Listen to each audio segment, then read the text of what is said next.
కానుమూరి వీరేంద్రనాథ్ గారి జ్ఞాపకార్థం 11వ రోజు. దానికి సంబంధించి మనకి వారి కుటుంబ సభ్యులు కుమార్తె విజయలక్ష్మి గారు, అలాగే అల్లుడు మధుసూదన్ రావు గారు, మనవడు విహాన్ వీరందరూ కలిసి మన ఆశ్రమం వారికి భోజన కార్యక్రమాన్ని ఏర్పాటు చేయమన్నారు. మరి వారు ఇలాంటి సేవా కార్యక్రమం చేసినందుకు అభినందిస్తూ ఈ సమయంలో కూడా అలాగే వారికి ఆ భగవంతుడు మంచి మనోధైర్యం ఇవ్వాలని మనసారా కోరుకుంటూ భోజన కార్యక్రమాన్ని ప్రారంభిస్తాం.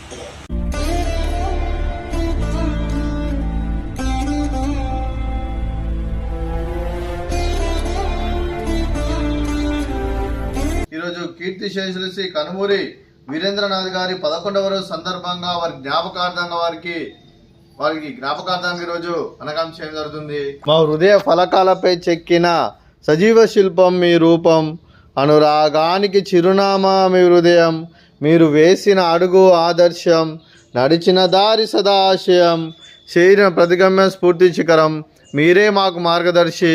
ప్రేమానురాగాలతో మా అందరికి వెలుగునిచ్చి జీవన జ్యోతిగా ఆఖరి వరకు దారి చూపారు. అలసి సొలసిపోయి విశ్రమించిన మీ పాదాలకు మా ఉదయపూర్వక నివాళులర్పిస్తూ మీ పవిత్ర ఆత్మకు శాంతికలం కోరుకుంటూ స్వర్గబాబు చంద్ర మనసారా కోరుకుంటూ నమస్సుమాంజలి. కల్మషి మెరుగని మంచి మనసుతో ఆప్యాయత అనురాగాలతో ఎటువారి మోహంలో ఎల్లప్పుడూ చిన్నోళ్ళు పూయిస్తూ అందరి ఉదయంలో నిలిచి మీరు భౌతికంగా మానని దూరమైన మీ మధుర స్మృతులతో సదాపదలంగా మీ పవిత్ర ఆత్మకు శాంతికలం కోరుకుంటూ స్వర్గబాబు చంద్ర మనసారా కోరుకుంటూ నమస్సుమాంజలి.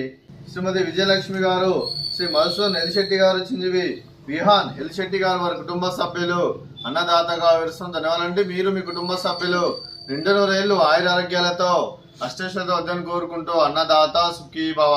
అన్నదాత సుఖీ భవ, సుఖీ భవ, సుఖీ భవ, సుఖీ భవ.